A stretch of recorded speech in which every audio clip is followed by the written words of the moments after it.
MoDOT's goals originally with the I-70 corridor began in those late 90s, 99, early 2000s, as we studied the corridor under NEPA, envisioning how to expand the corridor, knowing that it was, the most high-traveled east-west corridor in the state. We knew that the NEPA needed to be reevaluated from those previous NEPA studies that were done 20 plus years ago, since they only have a shelf life of 3 years. The I-70 corridor project is MoDOT wanting to put a third lane on I-70 across the entire state. And so in order for them to do that, they can't just go out there and, start putting the lane in.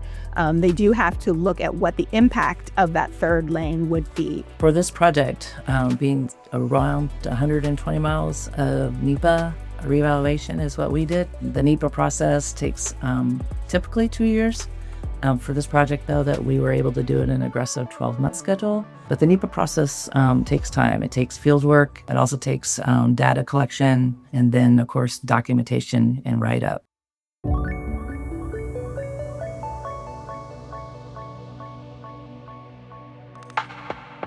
The environmental documentation had been done previously, early 2000s, so it was very old. So for this project in particular, we had to go out and collect all new environmental data. So we did a lot of field work. There was some historical and archaeological features across the corridor. Farmlands was another big one. As you can imagine, going across the state of Missouri, there's lots of farmlands, and that's another impact we look at. There was a lot of field work around wetlands, collecting new wetland data. We got to use our Skywave technology to help collect that data. Skywave was very instrumental in helping us plan our field schedule and executing that schedule. The time frame for wetland delineation and mapping was compressed just due to the nature of the way the project schedule fell out. We needed to get out there, get the wetland delineations done before wintertime. Having Skywave technologies in our back pocket really helped facilitate mapping where the wetlands were. You can budget your time where you need to, and also you can be relatively certain that uniform areas that show up in our Skywave results are very uniform out in the field. Our task initially was updating a wetland delineation that was done over 20 years ago. So we did have that background information, but as we went through, we saw that wetlands had changed over time, and Skywave was actually able to key in on what types of features those were. Going out in the field, we were able to refine what Skywave saw, map our boundaries, and then as the Skywave model continued to develop, we were able to quality check some of our wetland delineation work to make sure it was consistent from the beginning of the project to the end. With a project the magnitude of the I-70 corridor project, it would typically take us 18 months to 2 years to complete all this environmental documentation. But we knew that MoDOT, had a very tight schedule of 12 months. So the way we set up our team was so that we could accomplish that. So we did have a very large team.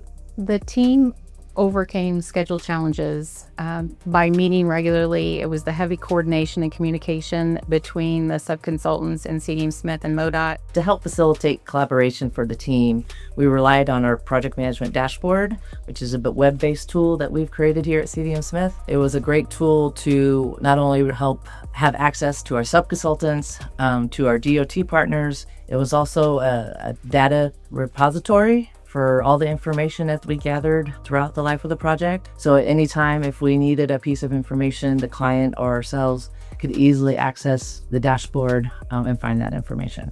That was one of the ways that we really were able to collaborate with CDM Smith, was that dashboard. So as someone who grew up in Kansas City my entire life, being a part of the I-70 project has really meant a lot to me. I drive on I-70 almost every day. If I'm going anywhere, I'm pretty much getting on I-70. To be able to lead a NEPA study like this with staff from all over the country, including our sub-consultants and working closely with MoDOT, it was really a great experience for me to have that opportunity. Our ability to quickly complete the reevaluations gave MoDOT the ability to quickly get 4 different design-build projects along I-70 going.